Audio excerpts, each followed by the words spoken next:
She stood alone on the curb in a dirty, torn wedding dress, barefoot and frightened. The passing cars only sped up, until an old van stopped, carrying a homeless man and his dog. Subscribe to the channel and write in the comments from where you watch this video. The morning sun rose like a golden veil over the rolling countryside, casting its gentle warmth across the manicured lawns and pristine white canopy of Bellwood Estate. A breeze whispered through the trees, rustling the satin ribbons that hung from ivory arbors and swayed through the lavender arrangements lining the ceremony path. In the main house, vendors buzzed between rooms like bees in a hive, perfecting every detail. The smell of peonies and lemon polish filled the air. It was a scene pulled straight from a bridal magazine. Naya stood motionless before the full-length mirror in the bridal suite, her breath shallow, eyes wide. Her white gown, lace bodice, modest neckline, flowing tulle skirt, clung to her form like it had been stitched for a stranger. The reflection staring back at her felt unfamiliar. Her dark skin glowed against the pale fabric. Her tight curls had been pinned back into a low chignon, and pearl earrings hung from her lobes. She looked beautiful, they told her, graceful, elegant, but inside she felt like an actress trapped in a play she hadn't written. From outside the closed door, laughter echoed, deep masculine laughter, and her spine stiffened. She didn't belong here. She had felt it the moment she stepped onto the estate's gravel driveway, when the valet took one look at her and hesitated a beat too long. Throughout the morning, she had fielded silent glances from the caterers, the makeup artist who avoided eye contact, and the bridesmaids who spoke to her with rehearsed kindness. It wasn't overt, not really, but it pressed against her like a hand on her shoulder, guiding her to the margins.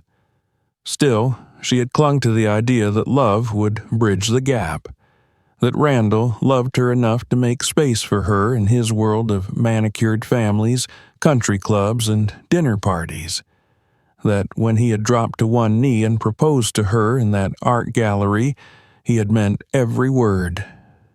She had believed in the fantasy, in the possibility that she could be someone worthy of the fairy tale. A soft knock at the door stirred her. One of Randall's cousins, Amanda, or maybe Allison, poked her head in. "You ready?" she asked with a tight smile that didn't reach her eyes. "They're all waiting." Naya swallowed the lump in her throat and nodded. She smoothed her skirt with trembling fingers and followed the cousin down the corridor, down the curved staircase, out into the light. Guests were already seated in rows of white chairs on the lawn, their designer shoes digging slightly into the grass. A string quartet played something classical and unobtrusive. As she walked the aisle, escorted by a coordinator instead of a father, hers had passed away years ago, she could feel dozens of eyes on her, judging, calculating, wondering. Randall stood beneath the arbor, flanked by his groomsmen, all in tailored tuxedos. His expression was unreadable as she approached. No smile, no warmth, just that square jaw and expensive haircut. She took her place beside him, heart thudding like a drumbeat in her chest. The officiant began speaking, voice polished and firm. But before he could get far, Randall lifted his hand. "I can't do this," he said. The officiant paused. Murmurs rippled through the crowd.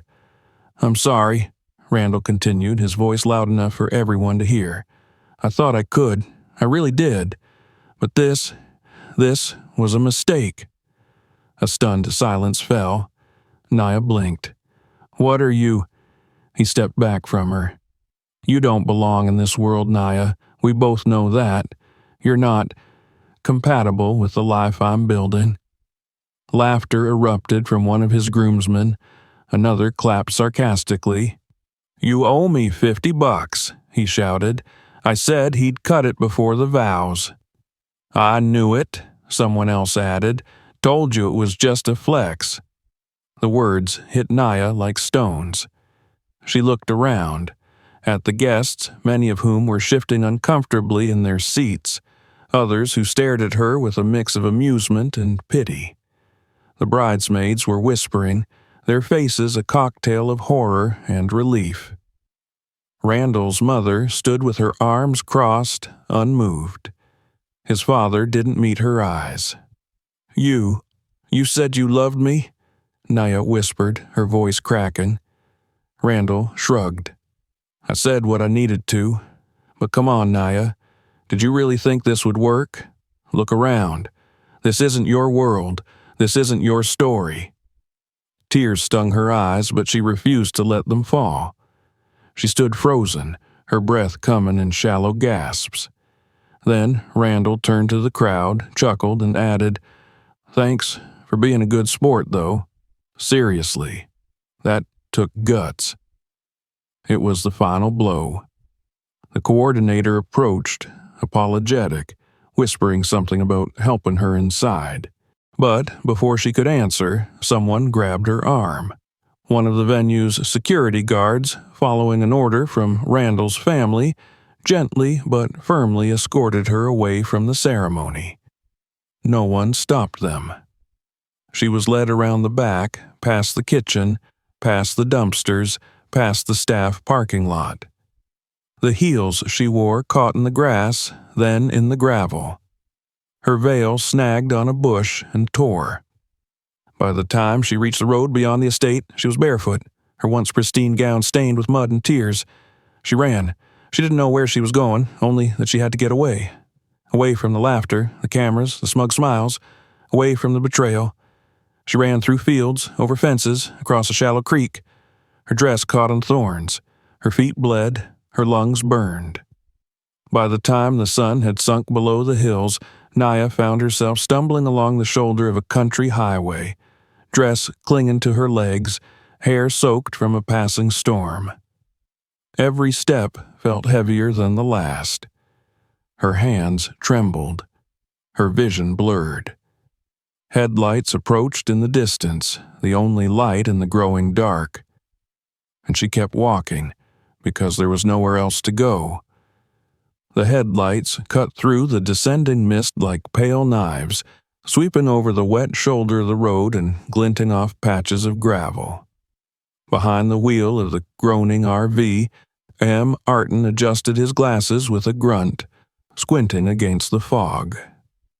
The windshield wipers beat in a slow, rhythmic thump, matching the weary thud of his heart.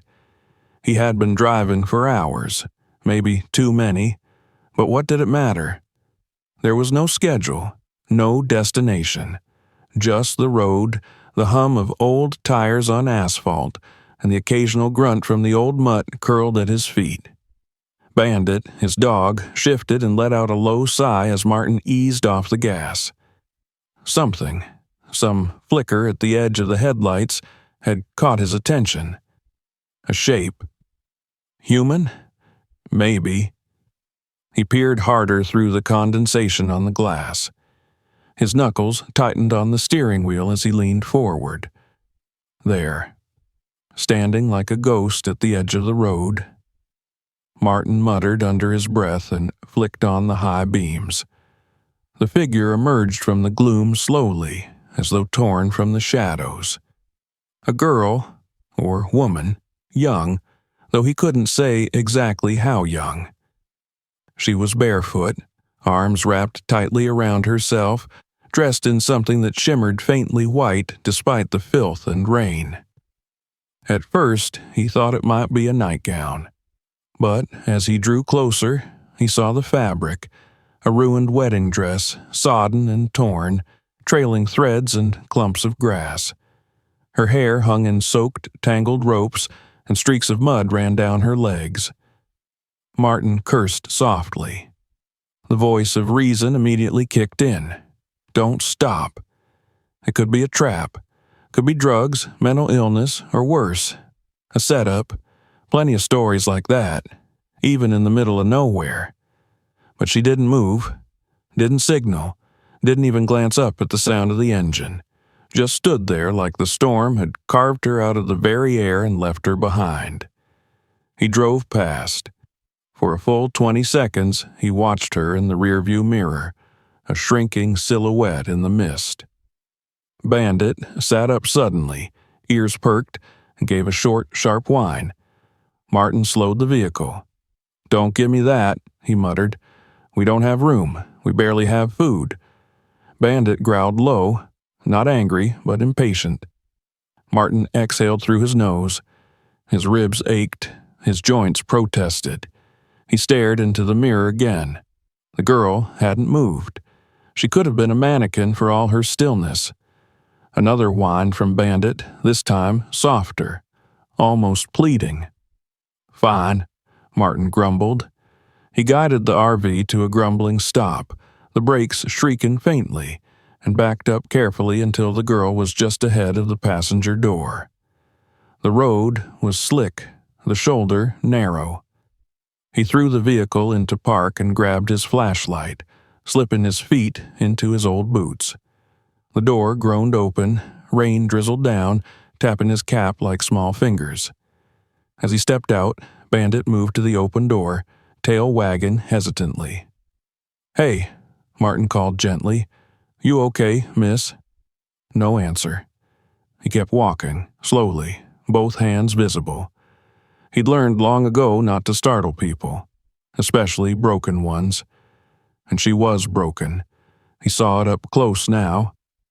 Her skin was pale under the grime, her lips cracked and trembling, and there were bruises along her collarbone.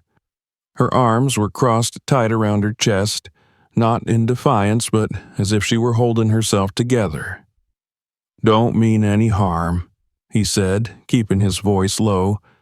"Just seems like you could use somewhere dry." She flinched at the sound of his voice, but didn't retreat. Her eyes lifted at last, big eyes, dark, haunted, a look he'd seen once in a starving dog, uncertain whether to hope or run. Martin took off his flannel jacket and stepped forward slowly, draping it over her shoulders. Her fingers clutched it like a drowning person grabs a rope. "You can sit inside for a while," he added, "out of the rain. Me and the dog, we don't bite." Still, she didn't speak. Martin waited a few more seconds, then turned and walked back toward the RV, glancing once to make sure she followed. She did. Inside, Bandit whined again, but this time it was pure concern. The dog backed up a step, letting her climb the stairs, then nuzzled her knee. She gave no response, just sat down heavily on the passenger bench, pulling the jacket tighter. Martin grabbed an old wool blanket from the back and passed it to her. Her hands shook as she took it. The RV smelled faintly of old grease and gasoline and the familiar musk of dog. It wasn't clean, but it was dry and warm. The heater hummed lowly from under the dashboard. "You hungry?" he asked, rummaging in a cupboard. "I've got crackers, water, nothing fancy." Still no answer. He handed her a bottle and a wrap pack of saltines. She tore them open with jerky movements, devouring the food with small, panicked bites, like someone used to going without. Martin sat behind the wheel again, started the engine, and guided the RV back onto the road. They rode in silence for a while. Just the rain tapping against the metal, the hiss of the tires, and Bandit's occasional sniffing. Martin didn't ask questions. He didn't need to. He'd lived long enough to know when a person had been dragged through hell and back.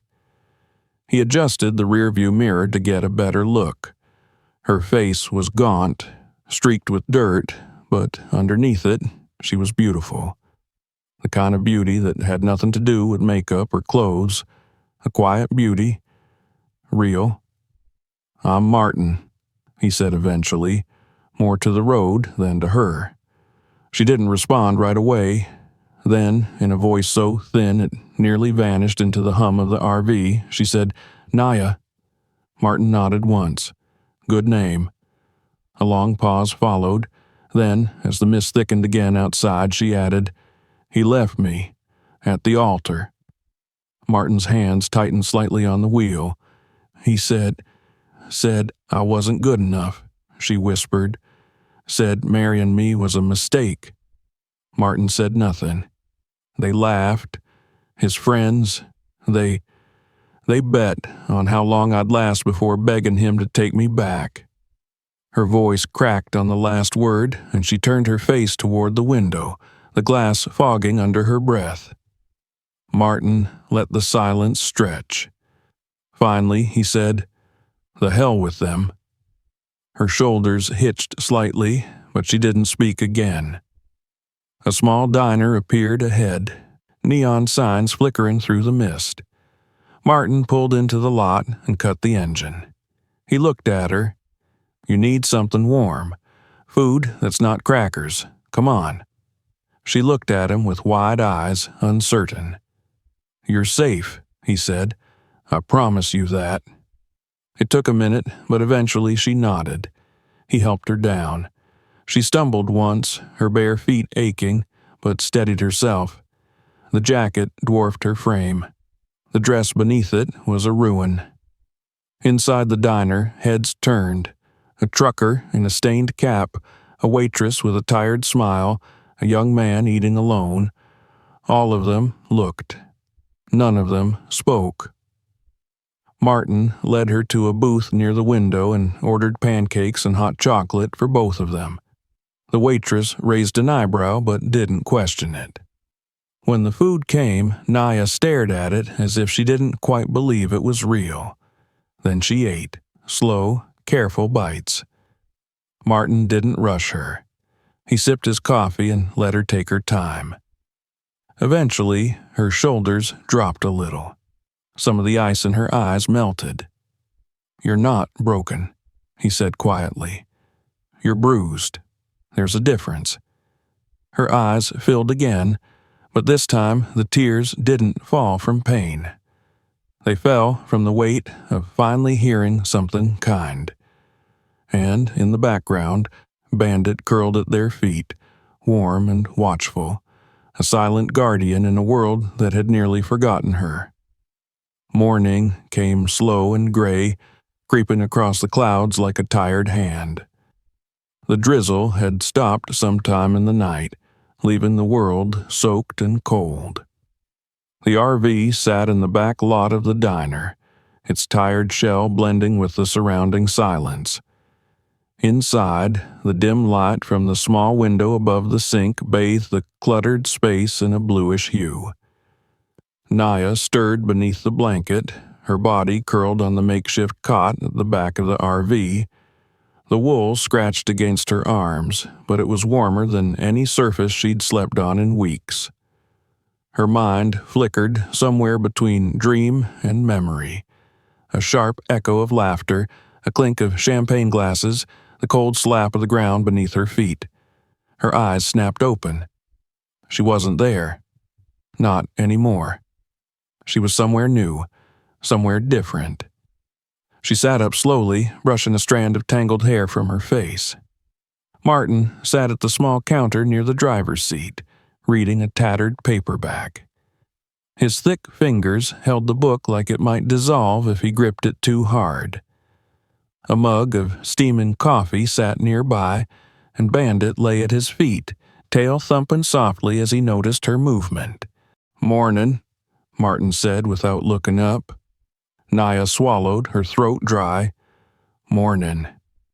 It was the first word she'd spoken that wasn't soaked in tears or tremors. Martin didn't comment on it. He simply reached over and poured a second mug of coffee, sliding it across the counter. She approached cautiously, her bare feet padding against the cold floor, and accepted the mug with both hands. The warmth bit into her fingers like fire, but she didn't let go. "Found a spot off the main road," Martin said after a moment. "Quiet, no eyes on us." Naya nodded. The silence between them was less heavy than the night before, more like the slow breath of something thawing. She sipped the bitter drink and winced slightly. It was strong, unfiltered, the kind of coffee that left a burn on the tongue. Still, she drank it. They didn't talk much. Martin wasn't a man of stories, and Naya had nothing left to say. Instead, she helped where she could. She swept the crumbs off the floor with a dustpan missing half its bristles. She folded the spare blankets, stacked the empty cans.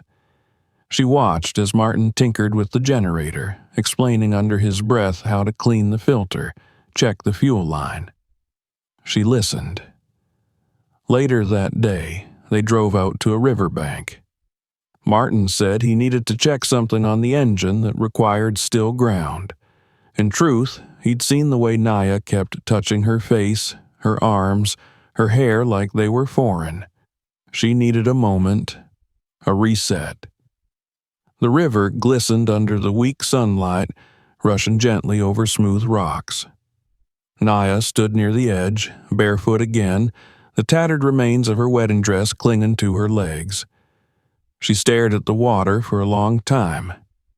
Then she stepped in, just her feet at first, then her calves. The cold bit sharply, but she didn't move. She dipped a cupped hand into the current and brought it to her face. The dirt came off slowly, then all at once. Her hands worked through her hair, untangling the filth. She knelt, scrubbed her arms, her neck, every inch of skin that could be reached. The dress she peeled off piece by piece, the bottom half already shredded. She left it in a heap on the shore and pulled on the oversized hoodie Martin had given her earlier. It smelled like old tobacco and cedarwood. She didn't mind. Martin didn't watch. He sat on a fallen log nearby, head down, scratching a note in a small, dog-eared notebook. Bandit lay stretched out beside him, belly to the earth, snoring softly. By the time Naya returned, her skin glowed pink from the cold, but her shoulders had straightened. Her steps were less hesitant. Back in the RV, she sat with a towel around her hair and stared at her reflection in the cracked mirror above the sink. It wasn't the same face that had left the altar. There were dark circles, bruises, exhaustion, but there was also something sharper, a quiet resilience that hadn't been there before. She took a pair of scissors from Martin's toolbox and cut the remaining strands of her veil from her hair. Then she grabbed the singed edges of the wedding dress, what was left of it, and folded it neatly. Later, when they made a fire that night, she placed it carefully among the kindling and watched it burn. The smoke spiraled into the dark like a ghost being exorcised. Martin passed her a tin of beans and 2 forks. She didn't hesitate this time. They ate in silence, the fire cracking between them. Days bled together after that. They stayed on the move. Small towns, empty fields, gas station rest stops. Martin showed her how to refill water from public spigots, how to fix a jammed window crank, how to cook rice over a propane flame. Naya began to speak more, though rarely about herself.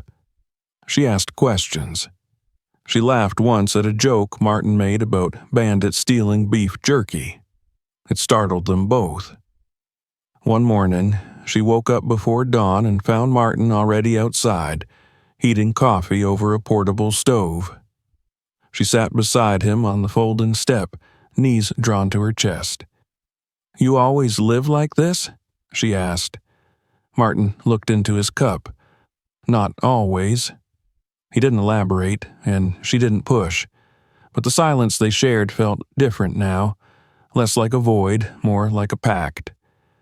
One afternoon, they stopped at a roadside flea market. Naya wandered between the rows of old furniture, cracked dishware, books missing covers. At a stall run by an elderly woman with a thick southern accent, she found a threadbare canvas bag and a faded jean jacket. The woman didn't charge her. "You got a kind face," she said. "Ain't no price on kindness." Naya didn't know what to say. She thanked her and walked away with tears pricking her eyes. In the evenings, she started helping Martin clean out the RV. She rearranged the pantry, washed the windows, even fixed the radio using a pair of tweezers and borrowed wire. The first time music filled the space again, some old blues track, Martin looked at her with something close to amazement. "You might just be a genius," he muttered.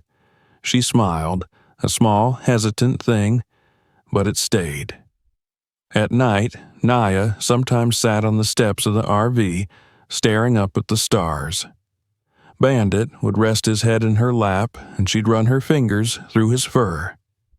She still didn't talk about Randall, about the wedding, about the betrayal. The pain was too fresh, the shame too raw. But in those quiet moments, something inside her began to shift. The weight she'd carried in her chest began to loosen, like old rope fraying at the edges. One evening, while organizing the cabinets, she found a photo wedged behind a box of screws. It showed a young girl, maybe 10, grinning with 2 front teeth missing, her arms wrapped around a tall man with a thick beard and calloused hands. Martin. She handed it to him without a word. He looked at it for a long time before tucking it back in the box. "My daughter," he said softly. "Haven't seen her in over 15 years. Naya didn't ask why. She just nodded and put the box back in its place. As the days stretched on, something resembling routine took hold. Naya cooked simple meals. Martin taught her how to check tire pressure. She read from his paperbacks, sometimes aloud. At a diner in a quiet Georgia town, a waitress complimented her jacket. Naya smiled and said thank you without flinching. In the mirror now, she saw someone new. Not the humiliated bride, not the runaway, but a woman who had survived something unspeakable and was still standing. One night, as they lay parked beneath a canopy of trees, Naya whispered into the dark, "Thank you." Martin didn't reply, but she heard the shift of his weight, the creak of his cot. And the silence that followed was not empty, but full. Outside, the wind moved through the leaves like a lullaby, and the fire in the rusted pit flickered low. Tomorrow would bring another road, another stop, another small piece of healing. But tonight, there was bread, warmth, and silence. And for the first time in a long time, that was enough. The sky had shifted again, from the soft blue haze of late autumn mornings to the grim steel of winter's breath. Trees stood bare along the roadside, their branches like brittle fingers scratching at the wind. The RV groaned under its own age as it climbed a narrow stretch of highway, the hum of the tires nearly drowned out by gusts that rattled the windows. Inside, the smell of instant coffee mixed with the faint aroma of dog fur and rust. Naya sat curled in the passenger seat, a dog-eared book in her lap, her thumb mindlessly brushing against the worn pages as the world passed by. Martin drove in silence, his hands firm on the wheel, eyes narrowed under the brim of his cap. Bandit lay in the back, his nose twitching in his sleep. It had been a quiet morning, like most since they'd first met. They no longer spoke in awkward, measured sentences. Now, silence was a shared language, comfortable, unforced. Trust had settled into the cramped space between them, unspoken but certain. Naya reached for her thermos, unscrewed the lid, and took a sip. She turned to Martin and said, almost absently, "I think I'm getting used to waking up in new places." Martin grunted softly, a sound that could mean anything from agreement to amusement. She smiled faintly and looked back out the window. They had found a kind of rhythm. Wake with the sun, find water, make breakfast, drive, stop somewhere far from the noise, sleep. It was a life pieced together with threadbare routines and brief moments of stillness. And in those moments, Naya was beginning to feel like herself again. Or perhaps someone she had never had the chance to become. It wasn't until that afternoon that the mood shifted. They had stopped at a modest gas station on the edge of a nameless town, the kind that looked like it had been forgotten by progress. The pump creaked as Martin filled the tank while Naya wandered into the attached convenience store to stretch her legs. Inside, the place smelled of cheap cleaner and stale jerky.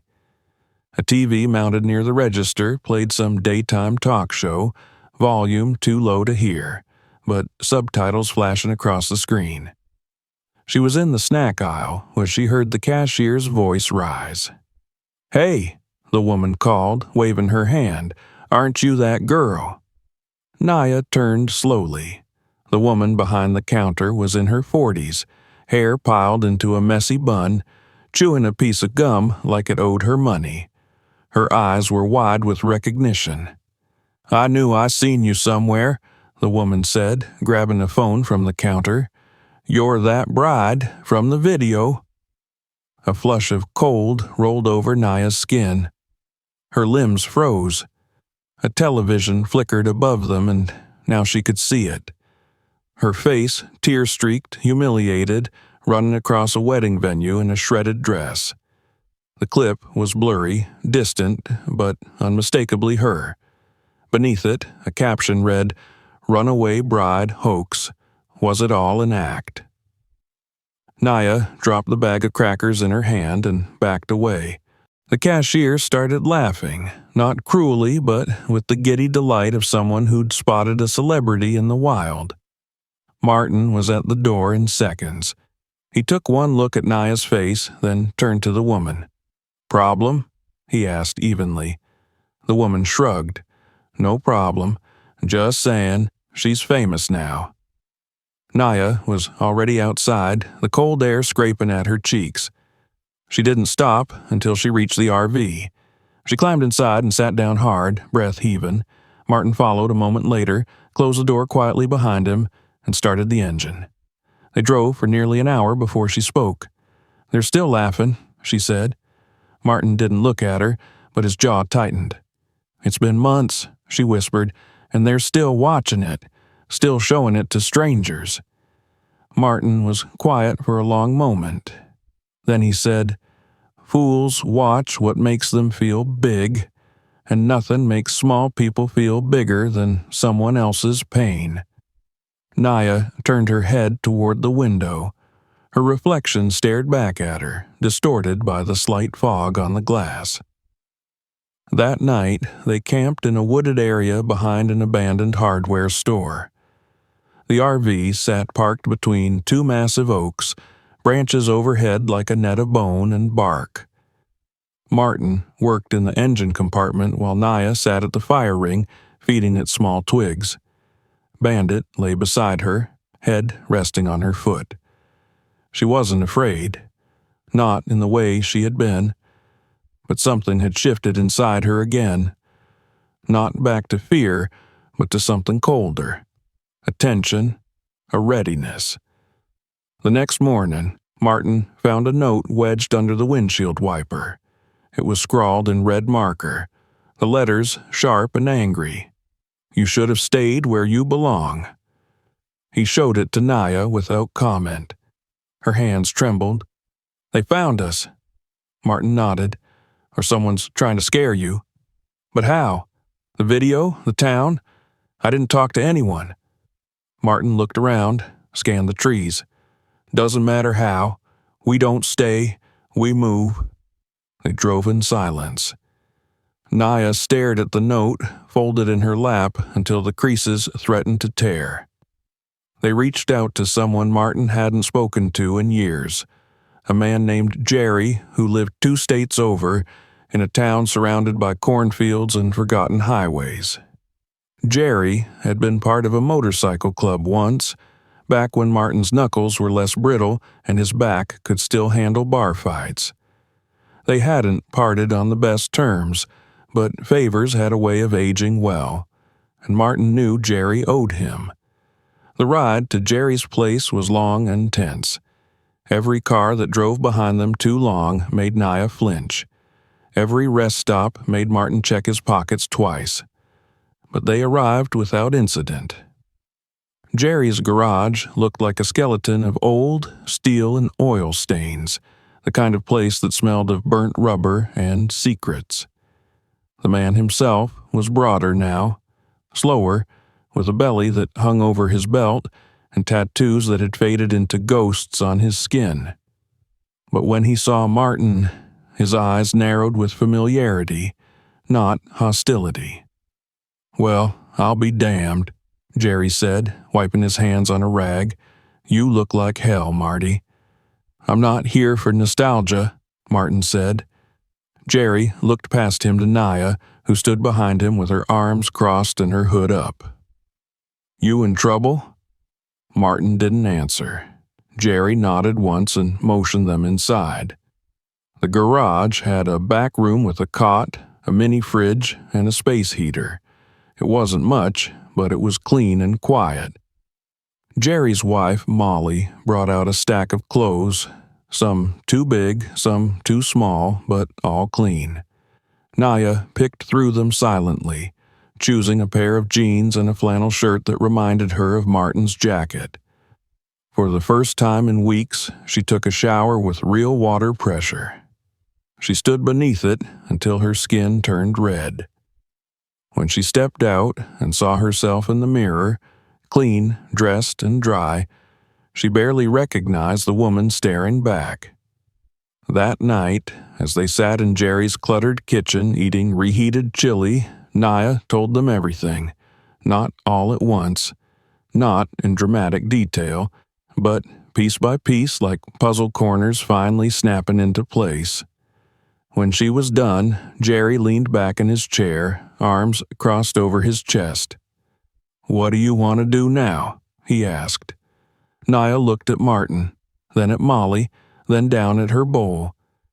"I want to stop running," she said. "I want to stop being afraid." Jerry nodded. "Then you're going to need some help." Martin reached into his coat and pulled out the photo Naya had found days ago. He placed it on the table, smoothing the edges. "That help starts here," he said.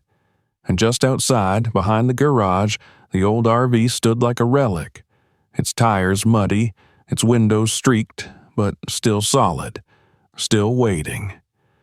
And though they had lost nearly everything, the road ahead remained, open and silent and unfinished.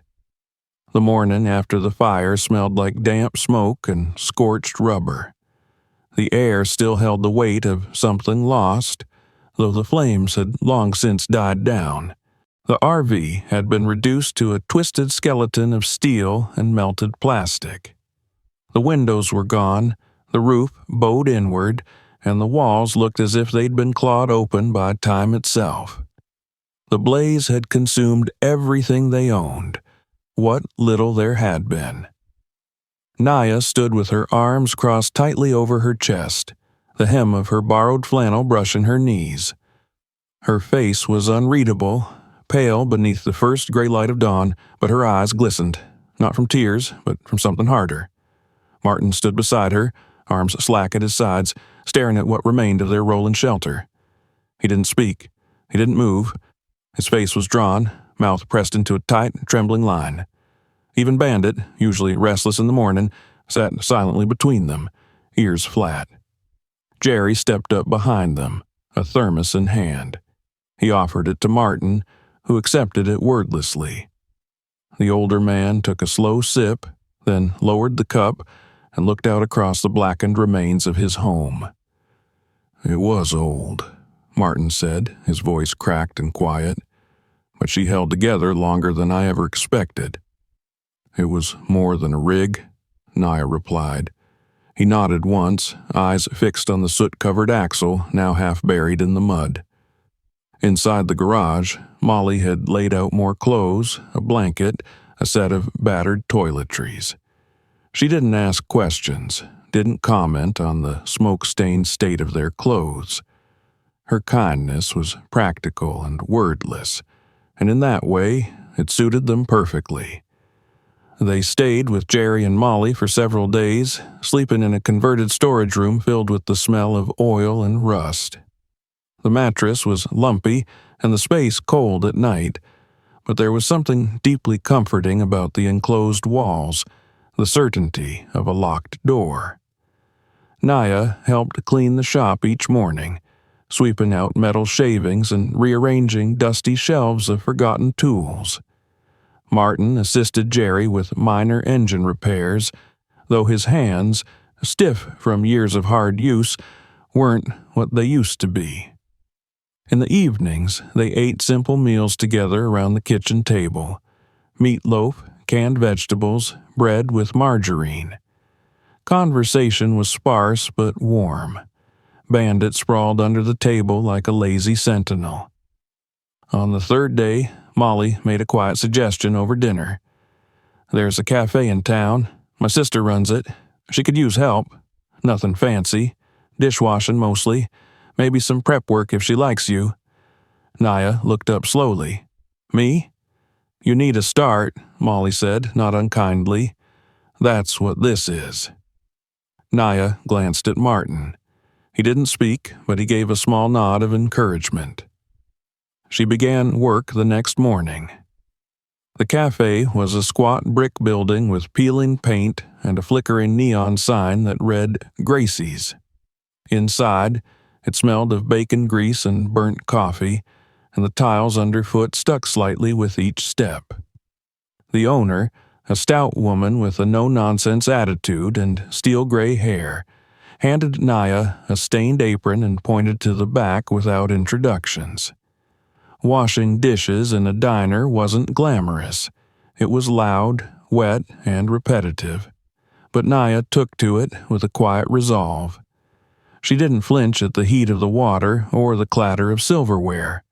She scrubbed plates until her fingers wrinkled and the muscles in her arms ached. She kept her head down, said little, and listened to everything. She listened to how the waitresses joked with the regulars, how the cook cursed under his breath when the grill flared, how the bell above the door jingled with each new customer. She listened and absorbed, and every now and then someone would notice the way she worked, not just fast, but with purpose. On her third day, one of the waitresses, a tall redhead named Jody, offered her a cup of cocoa during a break.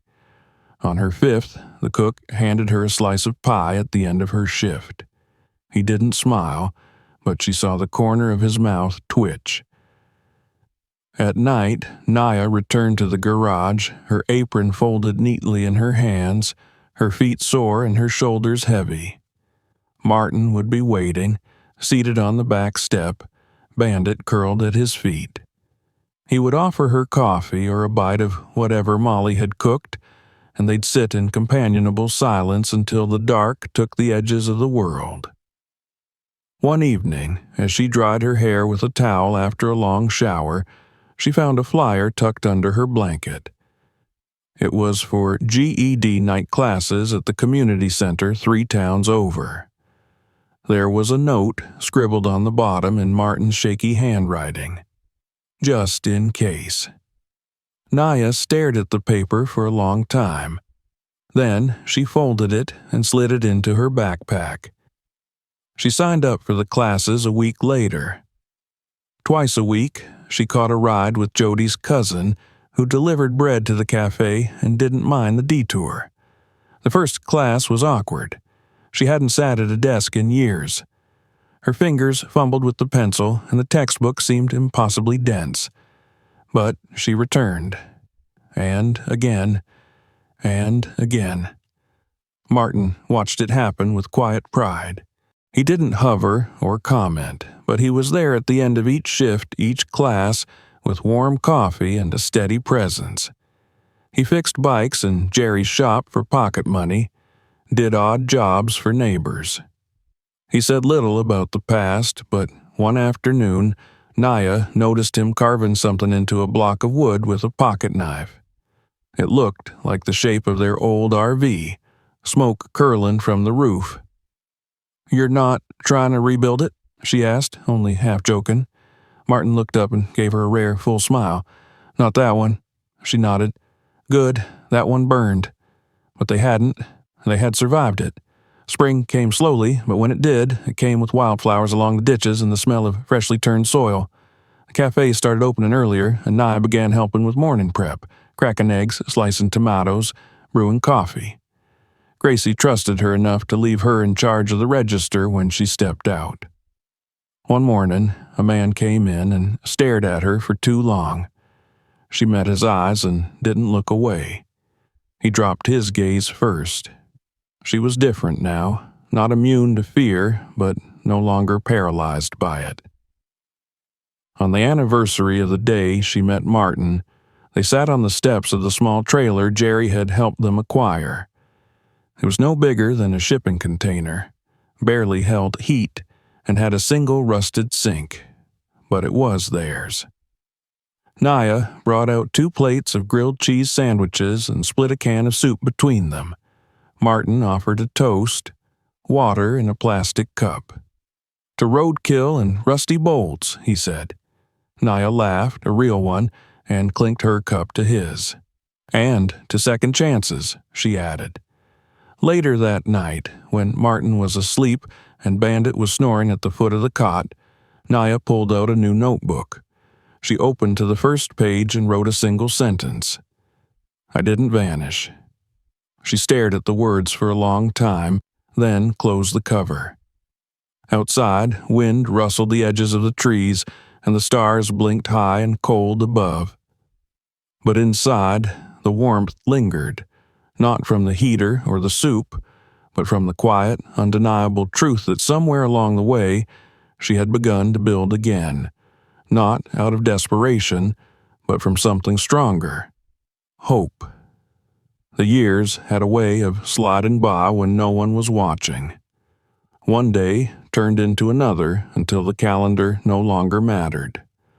But for Naya, the passage of time had begun to measure itself differently, not in days lost or roads traveled, but in the tiny victories that stitched her new life together.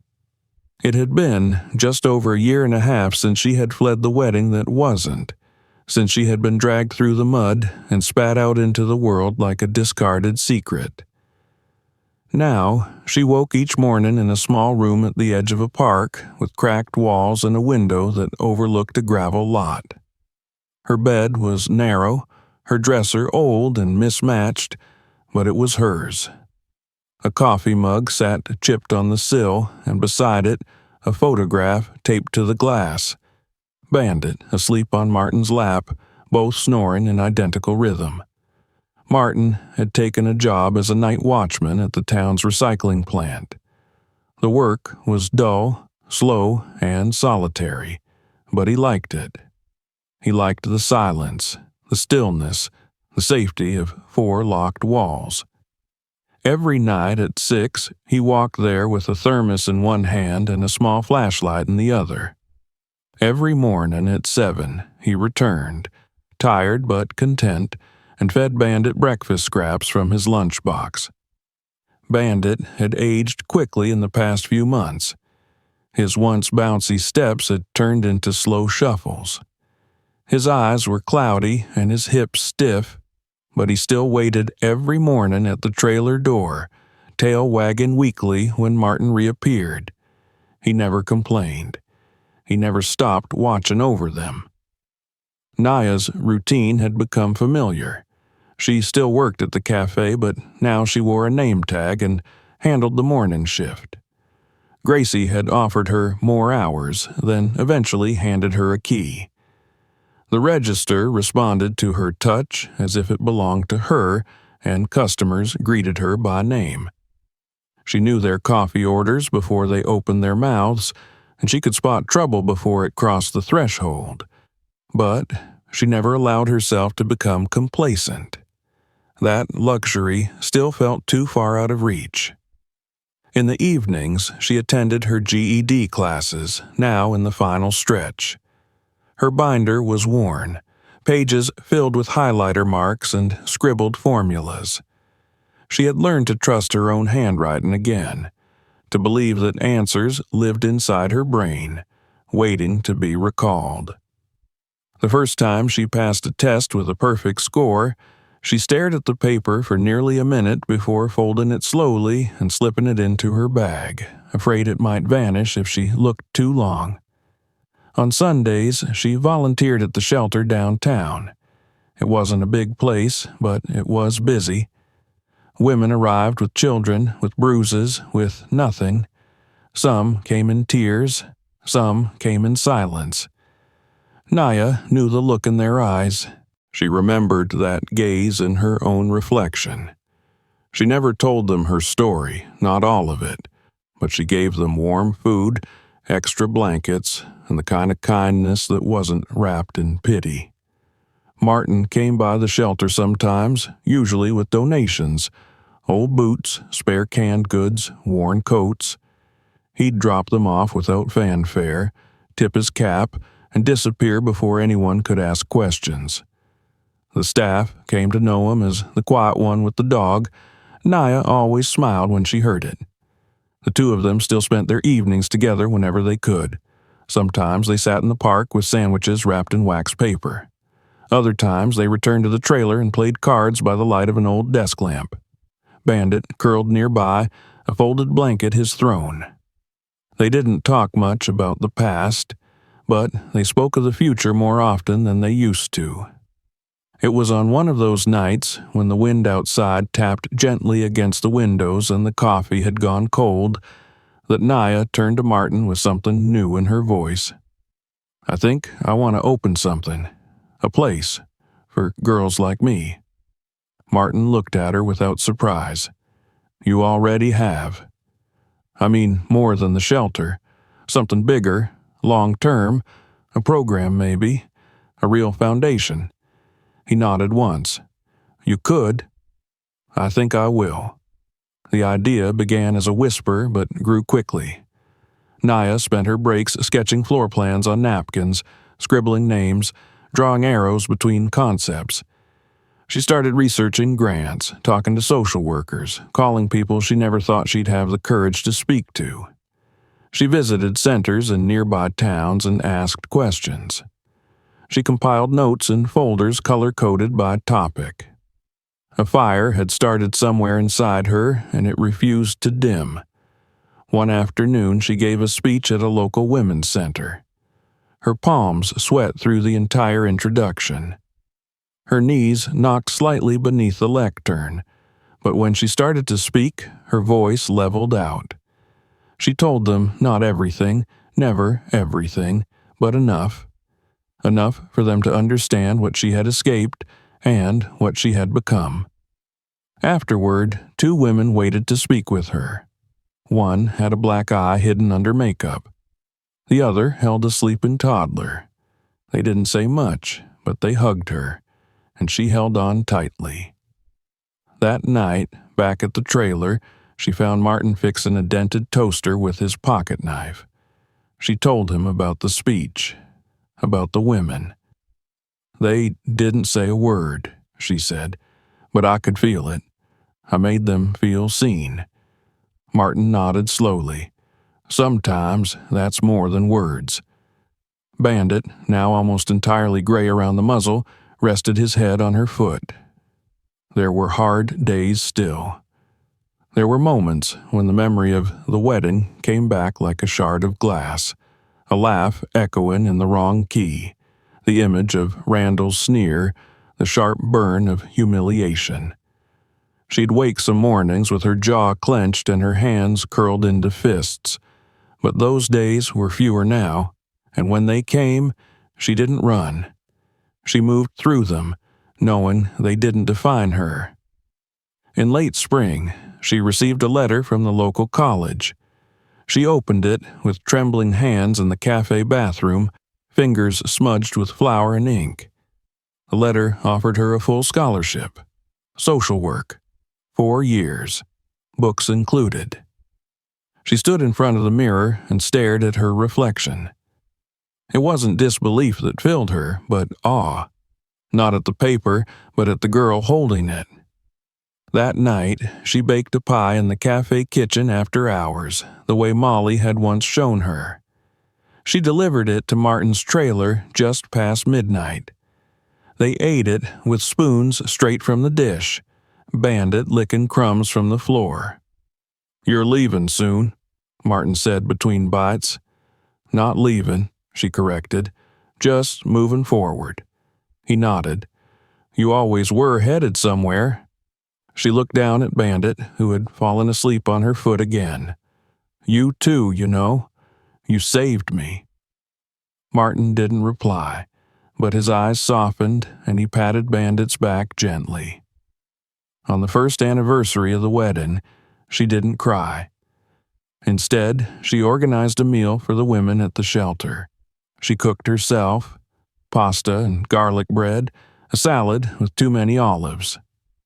Martin came late, carrying a folding table and 2 jugs of sweet tea. Molly and Jerry arrived with pies. The room buzzed with laughter, the clink of plastic forks, the scrape of chairs. No one mentioned the date, but as the evening wore on, a few women approached Naya quietly with soft thank yous and quick hugs. When it was over, Naya stood at the door, watching the last of the lights flicker out, her arms folded gently across her chest. She didn't think about the altar, or the dress, or the laughter. She thought about her own voice standing behind that podium, about the hands she had held, the woman she had become.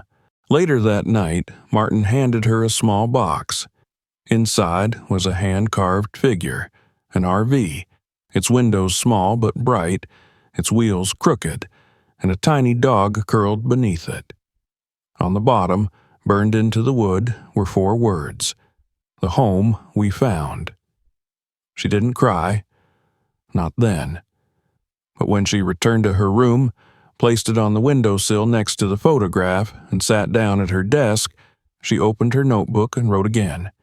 This time it wasn't just a sentence, it was the beginning of something bigger. Rain tapped gently on the windows of the diner, not the kind of storm that drowned roads or knocked down trees, but the soft kind, like a memory returning uninvited. The sky was low and gray, and the air held that strange hush that always comes before something important, even if no one quite knows what. Inside, the diner was transformed. Balloons and shades of soft blue and silver floated above booths, ribbons curled around condiment containers, and a small banner, hand-painted and slightly crooked, hung over the counter. "Congratulations, Naya." The usual clink of plates and idle conversation had been replaced by laughter, applause, and the low hum of old jazz playing through the speakers. Gracie stood behind the counter with a hand on her hip, her eyes bright and proud. Jody had tears in her eyes as she brought out a tray of cupcakes, and even the cook, who never said much to anyone, had tied on a clean apron for the occasion. The diner, once just a place where Naya scrubbed dishes in silence, now felt like a cathedral built from coffee cups and second chances. She stood near the center of the room, wrapped in a crisp blue dress that clung to her figure just enough to remind her she had earned the right to stand tall. Her hair had been braided into a crown around her head, neat and elegant, and her shoes, new simple flats, made almost no sound as she shifted her weight nervously. In one hand, she held a small leather portfolio containing her diploma. The other was clenched tightly at her side. Through the window, the gravel lot shimmered with puddles.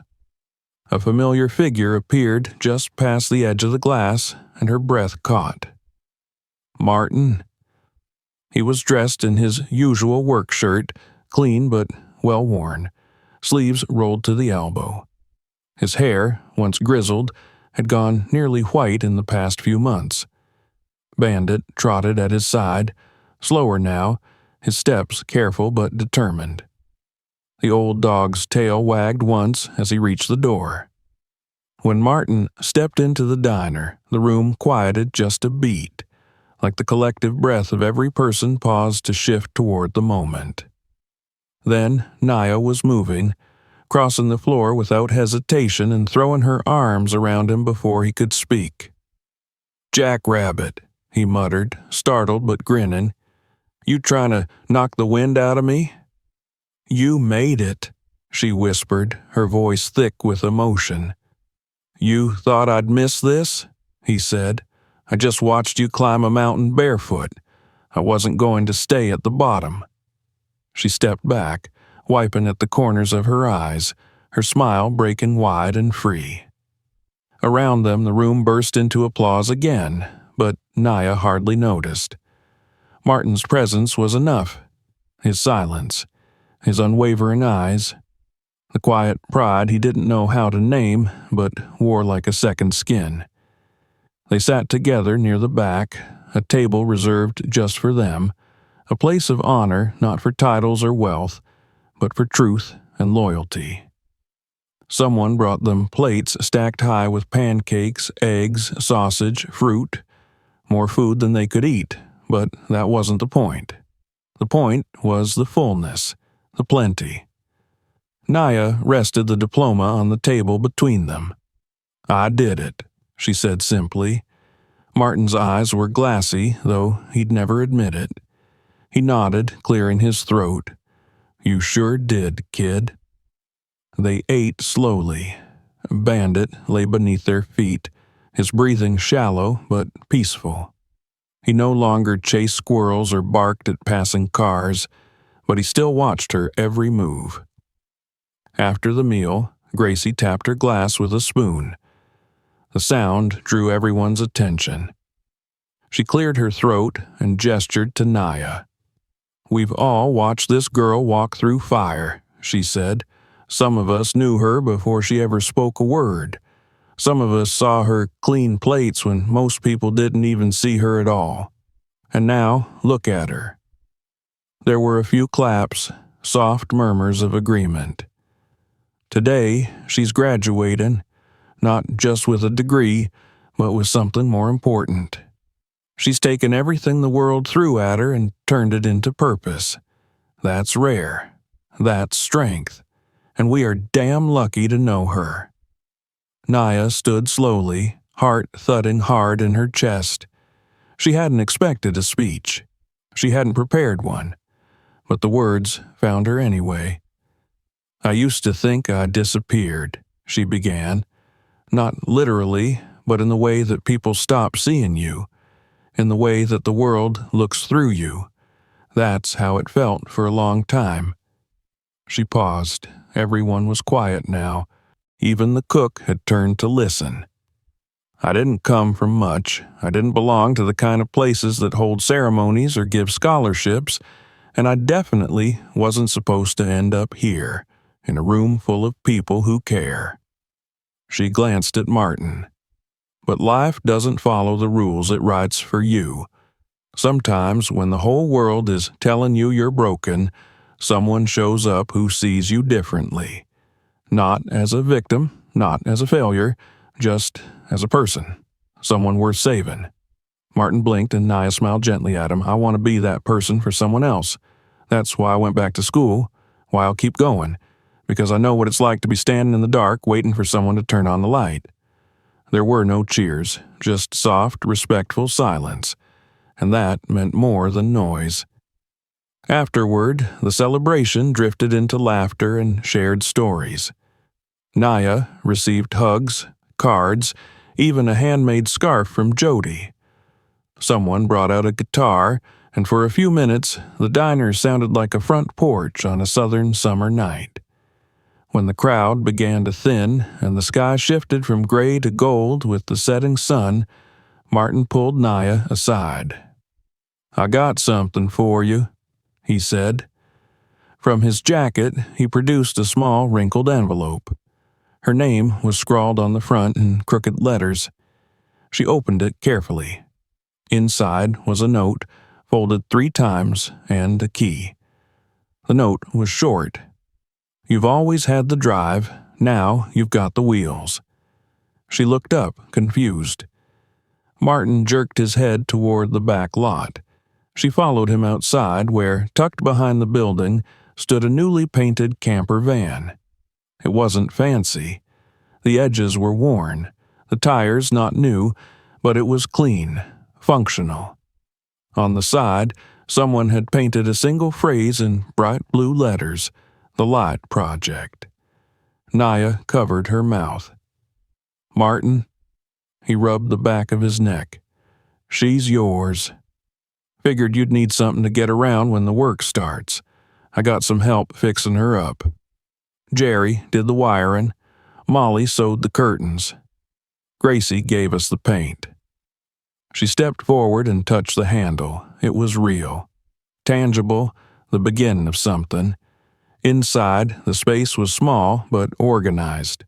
A work desk, shelves with supplies, a little kitchenette, a bulletin board already pinned with a calendar and a few quotes. "I don't know what to say," she whispered. "Say you'll keep going," Martin said. "Say you won't stop now." She nodded, tears brimming. "I won't." That night, as the diner closed and the town settled into sleep, Naya stood beneath the street lamp, the key in her hand, the van at her back. Martin sat on the steps, Bandit resting beside him. "You know," she said softly, "I used to think home was a place, a house, 4 walls. And now?" She turned toward him, her silhouette framed in the golden glow. "Now I know it's people. It's safety. It's being seen." Martin smiled. "You built that, Naya. All of it." She walked toward him, leaned down, and kissed his forehead. "Thank you for being the first person who ever did." The rain had stopped.